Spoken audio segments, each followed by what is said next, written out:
नमस्कार साथियों। शायद मैंने पहले भी कई बार ये जाहिर किया है कि किस तरीके से उत्तर प्रदेश के होने के नाते भगवान राम के प्रति जो एक अनुराग है वो बहुत स्वाभाविक है। राजनीति विज्ञान की शिक्षिका होने के नाते और एक महिला होने के नाते अक्सर मुझे यह प्रश्न विचलित करता रहा कि भगवान राम ने सीता जी को जो वनवास दिया, इस प्रकरण को किस दृष्टिकोण से देखना चाहिए।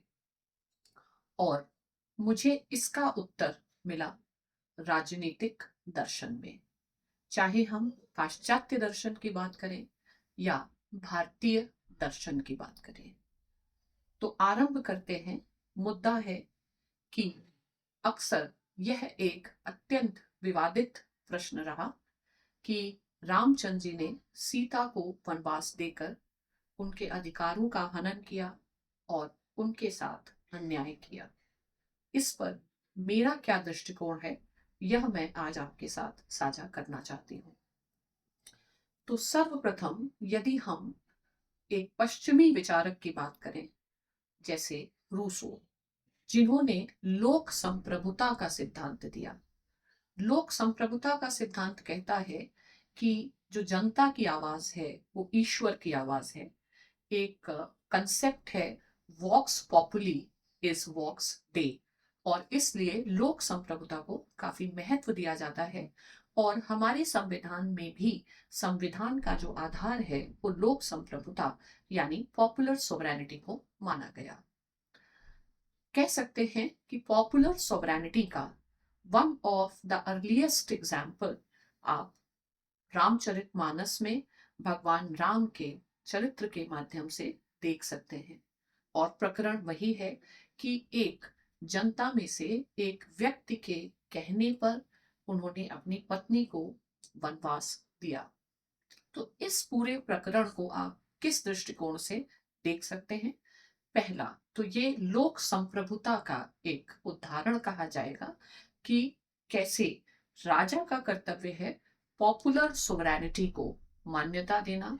पॉपुलर सोवरेनिटी, रामचंद्र जी का जो चरित्र है उसमें हम देख सकते हैं कि पॉपुलर सोवरेनिटी केवल एक दार्शनिक विचार नहीं है, केवल व्हाट ऑट टू बी नहीं है, वरन उसका उन्होंने पालन किया, वो एक एक्शन में निहित उनका कृत्य है।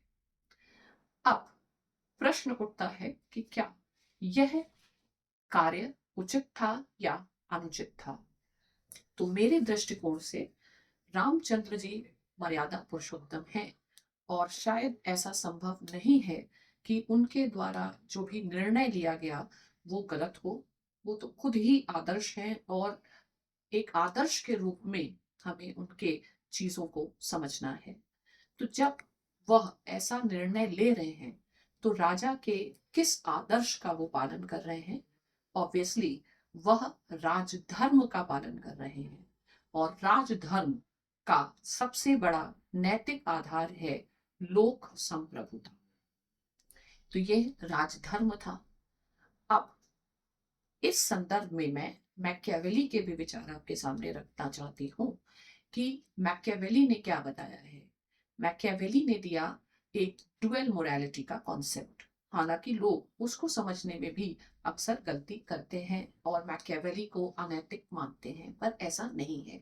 तो मैकियावेली ने दोहरी नैतिकता बताते हुए ये बताया है कि एक राजा की कार्य को आप एक आम व्यक्ति की नैतिकता से उसका मूल्यांकन नहीं कर सकते हैं। तो जब हम ये कहते हैं कि भगवान राम ने एक सामान्य व्यक्ति के रूप में जो अपनी पत्नी के साथ किया, उसको आप हमेशा प्रश्न के घेरे में रख सकते हैं। पर एक आदर्श राजा के रूप में जो किया, यानी कि एक पब्लिक मोरालिटी के कॉन्टेक्स्ट में, तो आप उस निसंदेह ये समझ सकते हैं कि मैकियावेली के अनुसार भी पब्लिक मोरालिटी या एक जो राजा का नैतिक दायित्व है, राजा का जो नैतिक दायित्व है या राजा की जो नैतिकता है, उसको सामान्य व्यक्ति की नैतिकता से उसका मूल्यांकन करना गलत होगा। तो राजधर्म की दृष्टि से उनका कार्य सही है, भले व्यक्तिगत धर्म की दृष्टि से कार्य गलत हो। हालांकि इसमें जो निहित अर्थ है वो हमें क्या लेना चाहिए? भगवान राम का ये जो कृत्य है ये क्या दर्शाता है? ये यही दर्शाता है कि kingship is not a bed of roses. वो उन सभी लोगों के लिए जो लोक सेवा में जाना चाहते हैं उनके लिए क्या आदर्श दर्शाता है? वो यही आदर्श दर्शाता है कि जब आप पब्लिक क्षेत्र में हैं, लोक सेवा के क्षेत्र में हैं, तो लोक सेवा में ऐसी परिस्थितियां हमारे जीवन में आ सकती हैं जब आपको अपनी सबसे प्रिय वस्तु, व्यक्ति, चीज का भी परित्याग करना होगा। और यही राजा का आदर्श है। और इसीलिए बुद्ध के जो लिटरेचर है उसमें भी यह लिखा गया है कि kingship is not a bed of roses. अब यदि हम भारतीय दर्शन की भी बात करें तो राजा का ये धर्म है, ये राजधर्म है। और रामचंद्र जी ने राजधर्म, एक राजा के रूप में क्या नैतिकता है, इसका उदाहरण प्रस्तुत किया है। और हमें इसको इस दृष्टिकोण से नहीं देखना चाहिए कि सीता के साथ अन्याय हुआ।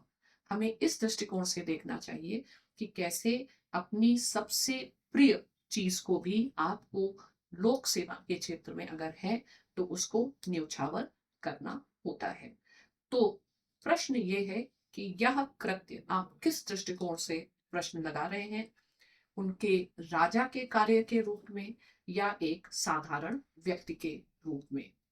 मैं तो ये भी कहूंगी कि यदि हम ऐसा कहें तो हम उदाहरण दे सकते हैं हमारे सैनिकों का, जो अपने परिवार के हितों को भी त्याग करके भारत की सीमा पर जाते हैं। उन्हें पता है कि उसमें उनके प्राण जा सकते हैं। वो उनके परिवार, उनकी पत्नी या उनके जो बच्चे हैं उनके साथ एक तरीके का उनके द्वारा किया गया अन्याय है। पर ऐसा नहीं है, यह तो सैनिक का धर्म है और कर्तव्य है। शायद आप इस पूरे विश्लेषण से एक दृष्टि प्राप्त करेंगे कि हमको राम के इस कृत्य का मूल्यांकन किस रूप में करना चाहिए। धन्यवाद।